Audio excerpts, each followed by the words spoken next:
मैं तीसरी बार ये निर्देशित सरकार को कर रही हूं। परंपराओं, नियमों को ताक पर नहीं रखा जा सकता है। विधायकों के प्रोटोकॉल को ताक पर नहीं रखा जा सकता है।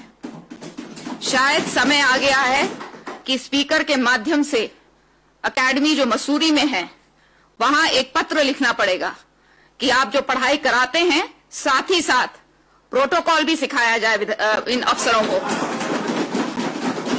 बहुत दुख की बात है कि 6 बार के विधायक, उनके साथ इस तरह की चीज हो रही है। 6 बार हो चाहे 1 बार का विधायक हो, बात यह है कि अफसर इस तरह का व्यवहार नहीं कर सकते हैं। बहुत दुखद है कि उत्तराखंड जैसे संस्कारों की धरती पर, जहां जो देव बसते हैं, उसमें हम आपस में एक दूसरे को क्या सम्मान नहीं दे सकते हैं? फोन नहीं उठा सकते हैं? खड़े होकर किसी विधायक, उसका प्रोटोकॉल है, उसका सम्मान नहीं दे सकते? बहुत ही शर्मनाक चीज हुई है। बहुत डिसअपॉइंटिंग है कि उत्तराखंड के आज सदन में मुझे यह बात कहनी पड़ रही है। मैं ये सारी जो आपने जितनी भी यहां पर बातें कही हैं, ये विशेषाधिकार समिति को भेज रही हूं और साथ ही साथ चीफ सेक्रेटरी को अपने चेंबर में लंच टाइम में बुला रही हूं। माननीय अध्यक्ष जी, इस सदन के अंदर हम लोग कई बार विशेषाधिकार हनन के प्रस्ताव लाते हैं और पीठ द्वारा सरकार को निर्देशित किया जाता है कि सरकार विधायकों का जो प्रोटोकॉल है तदनुसार कार्य करे। लेकिन बड़े खेद के साथ कहना पड़ रहा है कि पीठ के माध्यम से सरकार को जो निर्देश दिए जा रहे हैं, सरकार उसका परिपालन कराने में पूरी तरीके से विफल है। आए दिन विधायक जो है विशेषाधिकार हनन के माध्यम से अपनी बात इस सदन में कहते हैं, लेकिन सरकार के कान पर जूं तक नहीं रेंगती है, जो मैं समझता हूं कि सदन के लिए और इस प्रदेश के लिए कदापि उचित नहीं है। और आज फिर मैं विशेषाधिकार हनन प्रस्ताव के माध्यम से आपके सम्मुख विश्वास न करे कि वो मान्य विधायकों का जो प्रोटोकॉल है उसको तोड़ने का काम ना करे। और मैं तो आपसे आग्रह भी करना चाहता हूं, क्योंकि ये घटनाएं बारंबार घट रही हैं और उत्तर प्रदेश की विधानसभा में जिस तरीके से विधानसभा अध्यक्ष जी ने इसे गंभीरता से लेते हुए और जिन अधिकारियों ने विधायकों के प्रोटोकॉल के विपरीत आचरण किया है, उन्हें सदन के अंदर भी बुलाने का काम किया है। आज आवश्यकता उत्तराखंड राज्य के अंदर भी मुझे ऐसी ही दिखाई दे रही है। जब तक आप कड़ाई के साथ और जो लोग लगातार इस तरीके का आचरण कर रहे हैं, उनको जब तक सदन के अंदर नहीं बुलाएंगी, तब तक स्थिति सुधरने वाली नहीं है। सरकार को विधायकों से कोई सरोकार नहीं है। सत्ताएं आती हैं और चली जाती हैं। आज आप सरकार में बैठे हैं, आप इस तरीके का कृत्य विधायकों के साथ अगर करेंगे तो भविष्य में जब सत्ताएं बदलती हैं तो हम तो इस बात पर विश्वास नहीं रखते कि बदले की भावना से हम काम करें, बल्कि हम इस बात पर विश्वास रखते हैं कि उत्तराखंड की जनता ने जिन विधायकों को चुनकर के सदन में भेजा है, उस विधायक का सम्मान होना चाहिए। लेकिन होता हुआ दिखाई नहीं देता। माननीय अध्यक्ष जी, जो घटना है मैं उसका जिक्र करना चाहता हूं। दिनांक 25/8/2023 को मेरे द्वारा पीएमजे के जो चीफ थे, उनको 5 टेलीफोन किए जाते हैं। 4 में वो फोन नहीं उठाते। 5वां जब मैंने फोन किया तो उन्होंने फोन उठाया, तो मैंने कहा भाई मैं आपसे मिलना चाह रहा हूं। उन्होंने मुझे कहा कि 26 तारीख प्रातः 11 बजे आप मेरे कार्यालय में आ जाएं और मैं मिलूंगा। और जब दूसरे दिन यानी कि 26/8/2023 को मैं उनके यहाँ जा रहा था, तो मैंने सोचा मैं दूरभाष पे बात कर लूं कि वो हैं भी वहां पर या नहीं है। तो मैंने 11:24 पर और 11:25 पर कॉल डिटेल है। मैंने उनसे जब बात की तो उन्होंने फोन उठाया, तो मैंने पूछा कि भाई आपने मुझे 11 बजे का समय दिया था, मैं आ रहा हूं। और उन्होंने जो जवाब मुझे दिया, उन्होंने कहा कि मैं माननीय मंत्री जी के यहाँ हूं। तो मैंने सोचा ग्राम्य विकास विभाग के माननीय मंत्री जी के यहाँ शायद संभवतः चीफ होंगे, लेकिन मैंने फिर 1 ये थोड़ा सा समय में अंतर हो सकता है, क्योंकि जो कॉल डिटेल निकली है उस कॉल डिटेल में समय ऊपर नीचे हो सकता है। मैंने 1:29 पर 3 कॉल करे, उन्होंने फोन नहीं उठाया। 1:30 पर मैंने कॉल किया, 1:30 पर मैंने दूसरा कॉल किया, 1:31 पर मैंने कॉल किया, 1:32 पर मैंने उनको कॉल किया, उन्होंने फोन नहीं उठाया। फिर 5 कॉल मैंने 1:40 पे की, 2 कॉल 1:44 पर की, 1 कॉल 1:42 पर किया, 3 कॉल 1:42 पर किया। जब मैंने इतने फोन किए और फोन करने के बाद भी जब मुख्य अभियंता ने फोन नहीं उठाया, तो मैंने सोचा भाई मंत्री जी के यहाँ है, तो मैंने ग्राम्य विकास मंत्री जी के यहाँ समझा। तो मैंने ग्राम्य विकास मंत्री जो हमारे हैं गणेश जोशी जी, मैंने उनको 5 कॉल करे।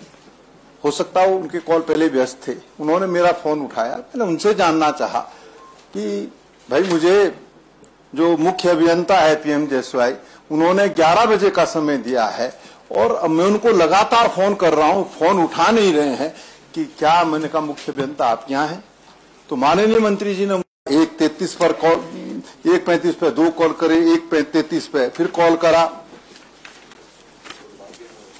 अब मैं इसलिए इन बातों को कह रहा हूं, ये प्रश्न प्रीतम सिंह का नहीं है।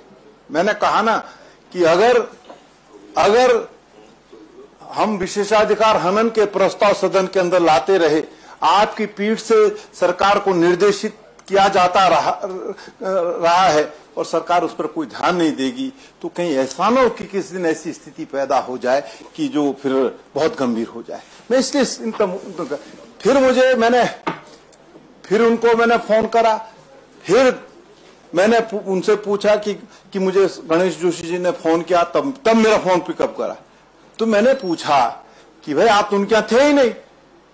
उन्होंने मुझे जवाब दिया कि मैं तो सिंचाई मंत्री के यहाँ था। फिर मैंने सिंचाई मंत्री जी के यहाँ राजन नाम का लड़का काम करता है, उसको मैंने कॉल किए, तो चौथे कॉल पर उन्होंने मेरा फोन उठाया।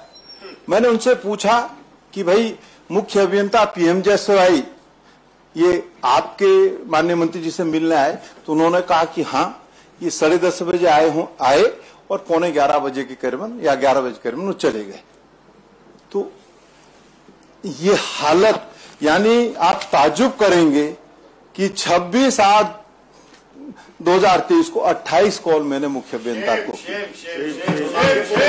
माननीय अध्यक्षा जी, इससे गंभीर विषय दूसरा हो नहीं सकता। और मैं कहना भी चाहता हूं, ये मुख्य अभियंता, माननीय अध्यक्ष जी, इसको संज्ञान में लेना चाहिए और तत्काल ऐसे अधिकारियों के खिलाफ कार्रवाई होनी चाहिए। क्या होगा तो सोचो। माननीय अध्यक्ष जी, माननीय अध्यक्षा जी, इससे गंभीर विषय दूसरा और क्या हो सकता? फिर तो मैं आपके माध्यम से सरकार से कहना चाहता हूं कि जब सरकार बदलेगी तो क्या आपको अच्छा लगेगा? नहीं, देखो ठीक है ना बदले, ठीक है आप माननीय अध्यक्ष जी फेसबुक पे पोस्ट फेसबुक पे नहीं उठाते हो, ऐसी बात माननीय अध्यक्ष जी, बहुत गलत है। इसमें तो सरकार नहीं बदलेगी, तरह के जवाब है। गंगा मंत्री जी मेरे यहाँ इलेक्शन को आए, फेसबुक पे पोस्ट कर रहे कई बार फोन किया, बातें फिर यहाँ पे मजाक कर रहे हैं। हरिद्वार को फोन किया गया लेकिन फोन ही नहीं उठाया। फिर मैंने गन्ना मंत्री जी को फोन किया, उन्होंने फोन उठा दी सर का। माननीय अध्यक्षा जी, हमारे सम्मानित जो विधायक हैं लाल कुमार के, उन्होंने कहा कि सरकार बदलने वाली नहीं। ठीक है, आप सत्ता में बने रहिए, आप सत्ता के मद में मदमस्त रहिए, लेकिन जिस दिन आपका भी जो है नमस्ते करने वाले क्या नाम विशेषाधिकार का हनन होगा, तो तब मैं आपसे पूछूंगा कि आपके दिल पर क्या गुजर रही। ये प्रश्न प्रीतम सिंह या विपक्ष के विधायकों का नहीं है, ये प्रश्न इस सदन में बैठे हुए प्रत्येक विधायक का है, और प्रत्येक विधायक इससे पीड़ित है, दुखी है। अध्यक्ष जी, मैं इसलिए कह रहा हूं, इसके पीछे अदृश्य हाथ हैं, अदृश्य हाथ हैं, और इस अधिकारी पर अंकुश लगाने के लिए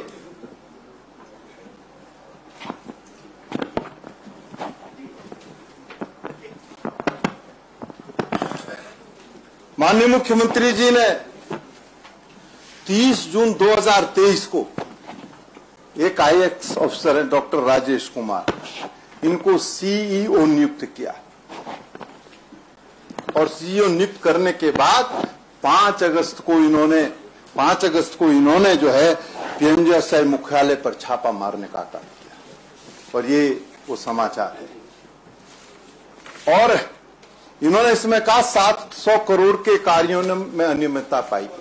ये मैंने ही नहीं कहा, ये तो आप ही ने जिस IAS अधिकारी को तैनात किया था, जिस IAS अधिकारी ने छापा मारा और उन्होंने फाइलें भी सीज की, लेकिन ये मैंने कहा ना कि ऐसे अदृश्य हाथ इस व्यक्ति के पीछे हैं कि 31 अगस्त को जो है CEO डॉक्टर राजेश कुमार को हटा दिया गया। ये हालत, ये स्थिति है, कैसे अंकुश इन लोगों पर लगेगा? क्यों ये हमारा फोन उठाएंगे जब इनको संरक्षण है, और उस संरक्षण की ही परिणति है, कि ये जो विधायक साथी हैं उनका सम्मान नहीं करते। मैं इसलिए इन बातों को कह रहा हूं, इस व्यक्ति को अधीक्षण ऐसी होते हुए इसको गढ़वाल का जो है चीफ बनाया गया PMGSI के अंदर, और 2 साल की अवधि थी, और जब बनाया गया था तो 20 जुलाई 2020, 2 साल की अवधि थी, हटाया नहीं गया, बल्कि इसको मुख्यालय में फिर से जो है चीफ बनाया गया। ये हालत, ये स्थिति माननीय अध्यक्षा जी अगर होगी कि गढ़वाल चीफ को जो है जिसको हट जाना चाहिए था, उसको जो है आपने मुख्यालय में चीफ बना दिया। क्यों ऐसे लोग जो है विधायक का सम्मान करेंगे? और आज हालत ये है माननीय अध्यक्षा जी, जिस तरीके से अनियमितताएं हो रही है, उन अनियमितताओं की अगर जांच के निर्देश आप नहीं देंगे, इनकी संपत्ति के निर्देश आप नहीं देंगे, कितनी संपत्ति इन्होंने अर्जित की है, तो फिर ऐसे अधिकारियों का जो है फिर इस प्रदेश के अंदर विधायक भूल जाए कि हमारा कोई अधिकारी सम्मान करेगा। ये स्थिति पैदा माननीय अध्यक्षा जी हो गई है। इसलिए मैं आज पीठ से आग्रह करना चाहता हूं, ये निवेदन है माननीय अध्यक्षा जी कि इस अधिकारी की जो उत्तर प्रदेश से आकर के यहाँ पर कार्य कर रहा है, इसकी संपत्ति की जांच होनी चाहिए, और वो जो अदृश्य हाथ इसके पीछे हैं, मैं समय आएगा तो मैं उनके चेहरे से भी जो है नकाब हटाने का काम करूंगा। मैं आपसे आग्रह करना चाहता हूं, तो जो विशेषाधिकार हनन का प्रस्ताव मैंने आपके माध्यम से इस सदन के अंदर रखा है, इसे आप गंभीरता से लेने का काम करें और ऐसे अधिकारियों को दंडित करने का काम करें। ये गुजारिश और निवेदन मैं आपसे करना चाहता हूं। धन्यवाद। माननीय अध्यक्ष जी, बहुत ही गंभीर विषय है, और माननीय प्रीतम सिंह जी सदन के वरिष्ठ विधायक हैं और पूर्व मंत्री भी रहे हैं, जिससे उन्होंने प्योरावार जो आज मुख्य अभियंता हैं PMGAYS के, उनके दुस्साहस, उनके अहंकार और जो अदृश्य हाथ का उन्होंने जिक्र किया, निसंदेह शर्मनाक और दुर्भाग्यपूर्ण है। और हम आपसे पीठ से अपेक्षा करते रहे हैं, आपने निर्देश भी दिए हैं, लेकिन उनका अनुपालन विभागीय अधिकारी, ब्यूरोक्रेसी सुनिश्चित नहीं करती है।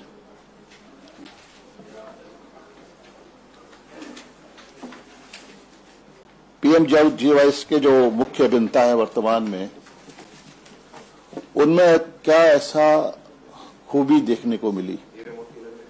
जो अधीक्षण अभियंता गढ़वाल थे और उन्हें मुख्य अभियंता का चार्ज दे दिया गया,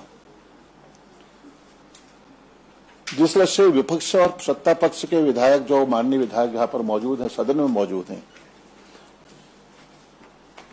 जो सत्ता पक्ष में बैठे माननीय विधायक हैं, वो अपनी व्यथा को नहीं कर पा रहे हैं, लेकिन विपक्ष के विधायकों के साथ जिस तरह से माननीय तलराय बेहड़ जी हों, माननीय आदेश चौहान जी हों और अन्य हमारे विधायक गण हैं, उनके साथ लगातार इस तरह का आचरण, इस तरह का दुर्व्यवहार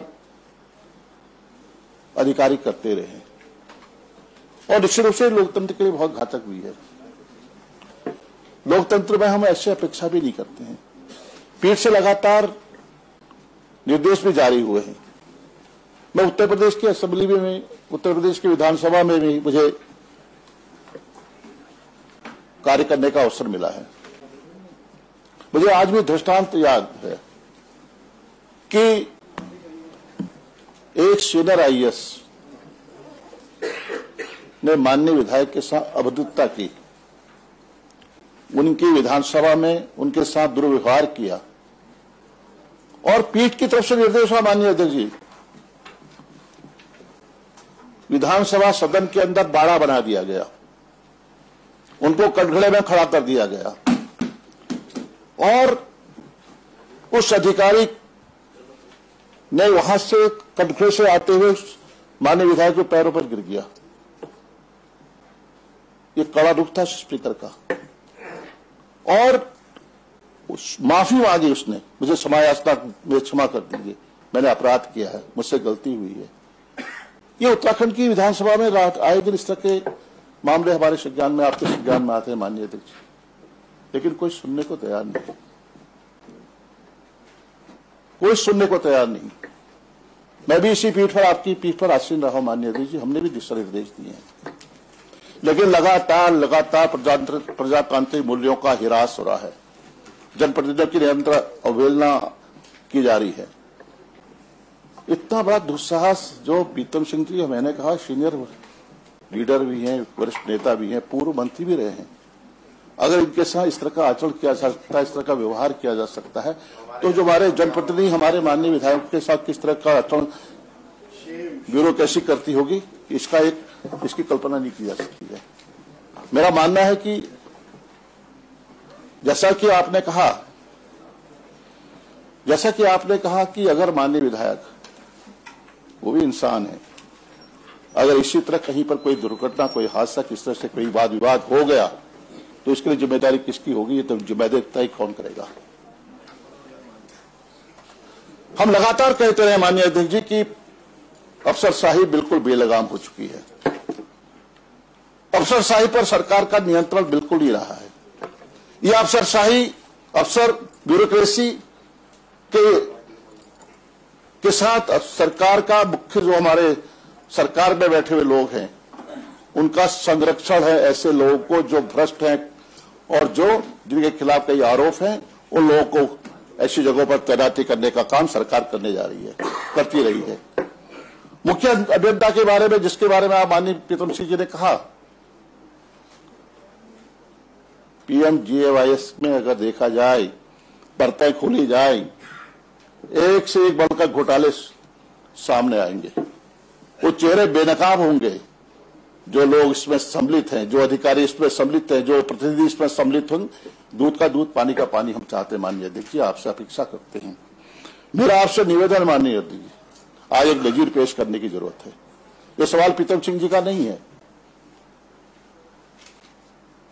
यह माननीय विधायक का भी नहीं है माननीय अध्यक्ष जी, ये सवाल है पूरे सदन की गरिमा का, पूरे सदन के सम्मान का, और आप हमारी संरक्षक हैं। अगर हम आपसे अपेक्षा करते हैं माननीय अध्यक्ष जी, आपका संरक्षण चाहते हैं, एक नजीर पेश होनी चाहिए। तभी मैं समझता हूं कि अधिकारी का जो ढुलमुल रवैया है, जिस तरह का उनकी कार्यशैली है, कार्य प्रणाली है, जिस तरह से वो अहंकार में डूबे हुए हैं, जिस तरह से उनको संरक्षण दिया जा रहा है, तो अगर आपकी तरफ से कोई ठोस निर्णय आएगा,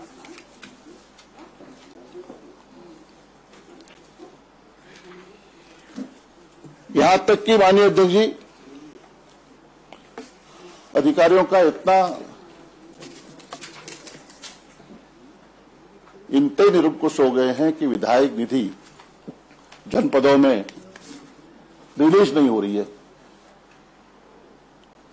और विपक्ष के विधायकों को इस तरह के से उनके कार्य योजनाओं को रोका जा रहा है, जो उनका अधिकार प्रदत्त अधिकार है, उनको वंचित किया जा रहा है। माननीय अध्यक्ष जी, हरिद्वार डीएम कहते हैं कि हमसे भैया ये शब्द का इस्तेमाल अगर डीएम कर रहा है जनप्रतिनिधि से, तो इसके मायने क्या हैं? सरकारें आती जाती रहती हैं। आज टीजी बेंच पे बैठे हमारे साथी यहां पर हैं, तो पक्ष विपक्ष तो माननीय अध्यक्ष बना रहता है। ये पीड़ा, ये भावनाएं कोई व्यक्त नहीं कर रहा। माननीय विधायक हमारे कई पिछले सत्र में भी हमारे सत्ता पक्ष के विधायकों ने खुलकर कहा था कि अधिकारी पर हमारी सरकार का नियंत्रण नहीं है, कोई अंकुश नहीं है, कोई सुनने वाला नहीं है, और ये साबित होते रहा है। लेकिन सरकार ने कभी कोई ठोस कार्रवाई नहीं की अधिकारियों के खिलाफ। लोग कहते हैं राजपूत हैं, राजपूत एक कौम है, राज उसके पूत। मेरा एक लंबा दीर्घकालिक अनुभव है माननीय संसदीय कार्य मंत्री जी, 7 बार का विधायक रहा हूं। जिसकी सरकार, जिसका राज, उसके पूत। ये जो अतिशयोक्ति है, ये अतिशयोक्ति नहीं है, सच्चाई है माननीय अध्यक्ष जी, ये सच्चाई है। और इसको हमारे ट्रेजरी बेंच ने, हमारे माननीय मंत्रियों ने, माननीय मुख्यमंत्री जी इसको ध्यान में रखना चाहिए। हमने देखा है, कई बार देखा है। तो मैं आज आपसे अपेक्षा करता हूं माननीय अध्यक्ष जी, आपकी ओर से एक पीठ से सीधे निर्देश होने चाहिए, ऐसे अधिकारी के खिलाफ यहीं पर कार्रवाई होनी चाहिए, सदन में होनी चाहिए, जिससे कि एक मिसाल बन सके, एक नजीर पेश सके। और अधिकारी जो अहंकारी हैं, जो सत्ता के नशे में चूर अधिकारी हैं, जिनके हाथों में आज ताकत दे दी गई है, ऐसे अधिकारियों के खिलाफ अगर एक्शन होगा तो पूरा प्रजातंत्र कहिए, पूरा सदन कहिए, पूरी अफसरशाही। माननीय अध्यक्ष जी, विशेषाधिकार से ही संबंध है। माननीय अध्यक्ष जी, मुझे संरक्षण चाहिए, बहुत महत्वपूर्ण है, मैं उनसे संबंध करना चाहता हूं। मैं इसलिए कह रहा हूं माननीय अध्यक्ष जी कि पीठ से बार बार निर्देश होने के बावजूद भी, माननीय नेता प्रतिपक्ष जी, आपने पीठ से बार बार निर्देश होने के बावजूद भी इसका अनुपालन नहीं हो रहा है, हमारी पीड़ा है माननीय अध्यक्ष जी। नजीर पेश करनी पड़ेगी माननीय, जिससे कि पूरे प्रदेश में संदेश जाए। इन्हीं बातों के साथ मैं बात को समाप्त करता हूं। माननीय अध्यक्ष जी, संक्षेप में आप कहिएगा। मेरे द्वारा भी एक विशेषाधिकार पहले दिया गया जी, और उसका जवाब मैंने मांगा कुछ था, लेकिन दिया कुछ और गया। फिर मैंने दोबारा सेंड में जब हमारा सदन था मैंने दिया, लेकिन उसका जवाब अभी तक नहीं आया। उस अधिकारी पे क्या कार्रवाई हुई, मैंने प्रमाण सहित दिया था, क्योंकि जो उन्होंने गलत तथ्य सरकार के द्वारा आपको दिए गए, क्योंकि मेरा ही अपमान नहीं, वो पीठ का भी अपमान है, क्योंकि पीठ से वो गलत तथ्य पेश कर रहे हैं। तो मैं चाहता हूं कि उन पर कार्रवाई हो। Thank you. विधानसभा एक इंस्टीट्यूशन है, बहुत ही पवित्र जगह है, गरिमा की जगह है, और यह शायद मैं तीसरी बार ये निर्देशित सरकार को कर रही हूं। परंपराओं, नियमों को ताक पर नहीं रखा जा सकता है। विधायकों के प्रोटोकॉल को ताक पर नहीं रखा जा सकता है। शायद समय आ गया है कि स्पीकर के माध्यम से अकेडमी जो मसूरी में है, वहां एक पत्र लिखना पड़ेगा कि आप जो पढ़ाई कराते हैं, साथ ही साथ प्रोटोकॉल भी सिखाया जाए इन अफसरों को। बहुत दुख की बात है कि 6 बार के विधायक, उनके साथ इस तरह की चीज हो रही है। 6 बार हो चाहे 1 बार का विधायक हो, बात यह है कि अफसर इस तरह का व्यवहार नहीं कर सकते हैं। बहुत दुखद है कि उत्तराखंड जैसे संस्कारों की धरती पर, जहां जो देव बसते हैं, उसमें हम आपस में एक दूसरे को क्या सम्मान नहीं दे सकते हैं? फोन नहीं उठा सकते हैं? खड़े होकर किसी विधायक, उसका प्रोटोकॉल है, उसका सम्मान नहीं दे सकते? बहुत ही शर्मनाक चीज हुई है। बहुत डिसअपॉइंटिंग है कि उत्तराखंड के आज सदन में मुझे ये बात कहनी पड़ रही है। मैं ये सारी जो आपने जितनी भी यहां पर बातें कही हैं, ये विशेषाधिकार समिति को भेज रही हूं, और साथ ही साथ चीफ सेक्रेटरी को अपने चेंबर में लंच टाइम में बुला रही हूं। हमसे जुड़े रहने के लिए हमारे YouTube चैनल को सब्सक्राइब करें और नई वीडियो की नोटिफिकेशन के लिए बेल आइकॉन को दबाएं। अगर आप ये वीडियो Facebook पर देख रहे हैं तो लाइक जरूर करें और ज्यादा से ज्यादा शेयर करें। धन्यवाद।